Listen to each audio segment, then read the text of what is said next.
Hello everyone, some of you asked a few questions about Game of Thrones Resurrections. I'll try to answer them and I'll also try to explain why I think Lady Stoneheart and the Gravedigger both are coming back this season. So Trent asked, Ygritte told Jon Snow that he knows nothing. When he wakes up from being resurrected, Mel asks him what he saw. He says nothing. Does Jon Snow now know nothing, and does that have any significance now? I must admit, when Jon Snow answered Melisandre's question and said nothing, Ygritte popped into my head and I thought she would have laughed her head off at this. But I don't think there's any connection between these scenes. When Jon Snow went north of the walls, he didn't know anything about the wildlings or the giants, etc. Ygritte saying, "You know nothing, Jon Snow," was her way of flirting with him. When Jon Snow came back, Melisandre asked him what he saw, and Jon says nothing. Kit Harington said in an interview that after Jon came back, he changed because he realized there's nothing after death. There's no heaven, there's no hell. He might have expected to meet his father Ned, his mother, if she was dead, and his brother Robb in afterlife, but he realized that there is no afterlife, so he has to live his life fully. It would explain how Jon Snow, who was noble, determined, and dedicated to the cause of the Night's Watch, will be able to walk away from it, especially with the threat of White Walkers hanging right over them. So I guess that's what the significance of this sentence was, to explain how Jon Snow could leave the Night's Watch, and also to put an end to the theories of Jon warging into Ghost. As for why I think both Lady Stoneheart and the Gravedigger are coming back this season, I'll explain, but there will be huge spoilers here. Let's talk about the Gravedigger first. We know that Ian McShane has gotten a role in the Game of Thrones. In one of his interviews, he said, "My character is really like an ex-warrior who has become a peacenik.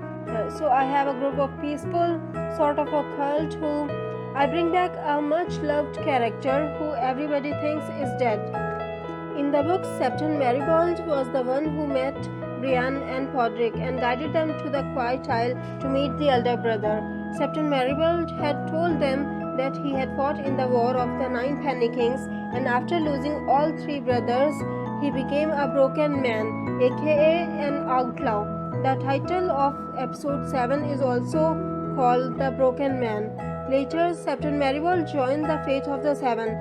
Similarly, the elder brother fought at the Battle of the Trident where he was knocked out. Others, thinking he was dead, stripped him of his armor and threw his body into the Trident. Later, he woke up naked in the Quiet Isle. He spent the next 10 years in silence. Brian saw the Gravedigger on the Quiet Isle, who seemed to be bigger than she was. The elder brother told her that the hound died in his arms, and his stallion was still in the stables. It looks like David and Dan are going to merge both Captain Marybald's and the elder brother's storyline. He could be the one to bring back the Hound, as he had told in his interview. Let's talk about Lady Stoneheart now. If you've read the books, you already know who she is. We know Thoros is returning in the books, and he has the power to bring people back. In second trailer, we saw Walder Frey at a feast. There are Lannister soldiers behind him. So either they are just celebrating a victory, as we saw Jaime in the Lannister red instead of the Kingsguard gold armor, or it could be another of the weddings, and we all know how Game of Thrones weddings turn out. Could it be the Red Wedding 2.0? Why this could be a wedding? Because what did Walder Frey want the most when Catelyn Tully talked to him? He wanted to wed his sons and daughters, etc. So it seems possible that Tywin Lannister arranged for a wedding when he convinced Walder Frey to betray Robb Stark. We know that Lady Stoneheart has been hanging each and every Frey she could get her hands on, and if she arrives at this wedding, we might get to see another Red Wedding.